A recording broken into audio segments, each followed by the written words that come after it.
मैं तुम्हारी जान ले लूँगा। एडम ने दोनों हाथों से उसकी गर्दन दबोच ली। छोड़ दो एडम, छोड़ दो मुझे। वो तड़पने लगी। पागल हो गए हो क्या? हाँ, पागल हो गया हूँ और मुझे पागल करने वाली तुम हो। उसकी गर्दन पर एडम के हाथों का दबाव बढ़ता जा रहा था।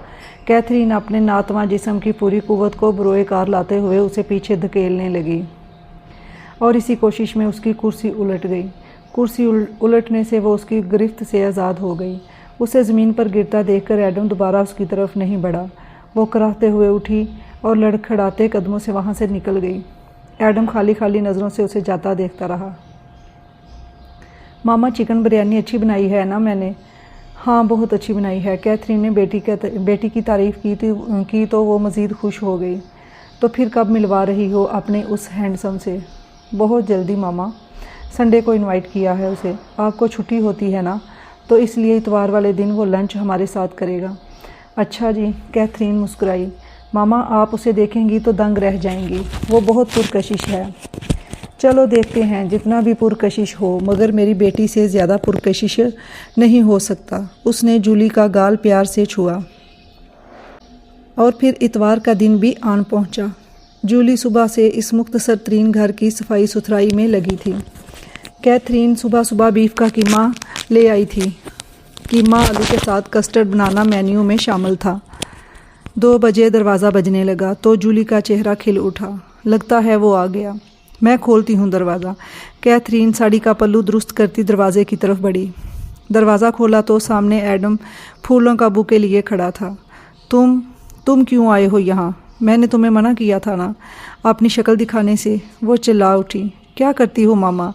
ये एडम है और यही मेरी पसंद है। मैं इससे शादी करना चाहती हूँ और आप इसे दरवाजे से धुतकार रही हैं।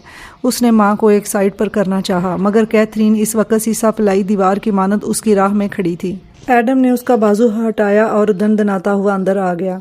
उसके चेहरे पर मुराना मुस्कुराहट रक्स कर रही थी। तुम इससे शादी नहीं करोगी जूली। ये एक इंतहाई घटिया इंसान है। कैथरीन जूली को दोनों कंधों से पकड़कर झंझोड़ते हुए बोली। क्यों मामा, क्या खराबी है इसमें? बहुत सी खराबियां हैं। अब मैं तुम्हें कैसे बताऊं जूली? वो रुहानसी होकर इल्तिजाएं कर रही थी। तुम यहाँ से चले जाओ खबीस इंसान। मैं तुम्हें अपनी बच्ची की ज़िंदगी बर्बाद नहीं करने दूंगी। जाओ यहाँ से। उसके मुंह से झाग निकल रहा था और गर्दन की रगें तन चुकी थीं। इस वक्त वो एक बिल्कुल बदली हुई औरत लग रही थी। जूली, अगर मुझे खबर होती कि तुमने अपने घर बुलाकर अपनी माँ से मेरी इस तरह इंसल्ट करवानी है तो मैं हरगिज़ ना आता। सॉरी एडम, मामा का दिमाग शायद हिल गया है। अगर मैं नरमी से बात कर रही हूँ तो इसका ये मतलब नहीं कि तुम एडम की बेइज्जती करती चली जाओ। मैं एडम से शादी करूँगी और ज़रूर करूँगी। कोई मुझे नहीं रोक सकता। जूली भी अब धाड़ने लगी थी। मैं रोकूंगी तुम्हें? क्या करोगी तुम मुझे मारोगी? तो मारो। कैथरीन जूली का हाथ पकड़कर अपने चेहरे पर मारने लगी। जूली ने गुस्से से अपना हाथ खींच लिया। अब कैथरीन बिफरी हुई शेरनी की तरह एडम पर पल पड़ी। उसने एडम के चेहरे पर जन्नाटेदार थप्पड़ मारे और धक्के देकर दरवाजे से बाहर निकाल दिया। निकल जाओ यहाँ से। आइंदा कभी दोबारा इधर का रुख किया तो जान ले लूँगी तुम्हारी। दरवाज़ा बंद करके वो दरवाजे के साथ पुश्त लगाए बुरी तरह हाँफने लगी। नज़र उठाकर देखा तो जूली सामने खड़ी शोलाबार निगाहों से उसे घूर रही थी। क्यों किया तुमने ऐसा? वो बोली तो उसकी आवाज़ कैथरीन के लिए कतई अजनबी थी। मेरी बात समझने की कोशिश करो जूली, वो ठीक बंदा नहीं है। कैथरीन उसके करीब आई, उसे बाजू से पकड़कर बोली।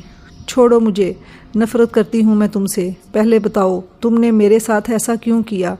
क्यों मेरी खुशियों से जलती हो? पहले मेरे बाप को मुझसे छीना और अब मेरे महबूब को धक्के देकर निकाल दिया। कैसे बताऊँ मेरी बच्ची, वो तुम्हारे काबिल नहीं।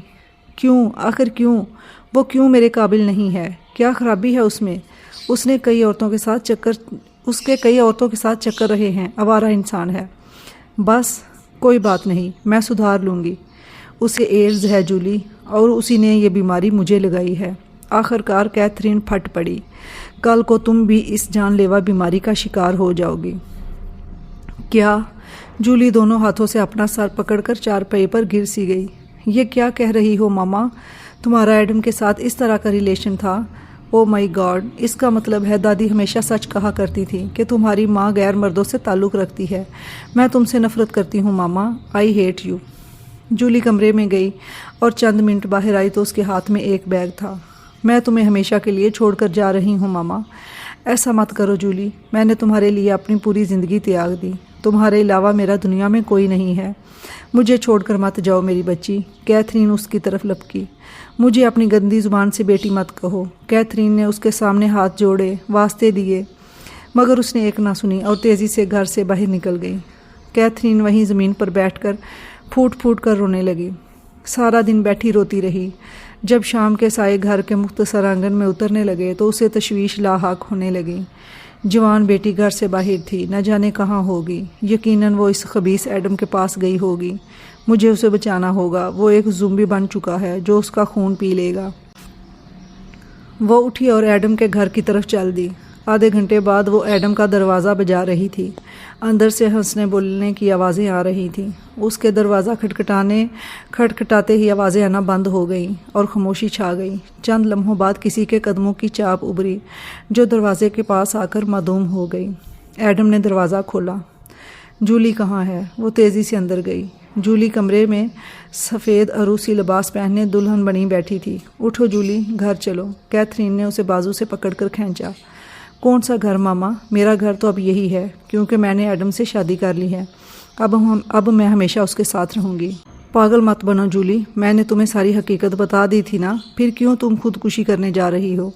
مجھے ایڈم کی محبت میں یہ خودکشی بھی منظور ہے، اور پھر آپ کے لیے اس سے زیادہ بدترین سزا اور کیا ہوگی ماما؟ اس کی زبان گویا آگ اگل رہی تھی۔ میرے صبر کو مزید مت آزماؤ جولی، شرافت سے چلتی ہو یا نہیں؟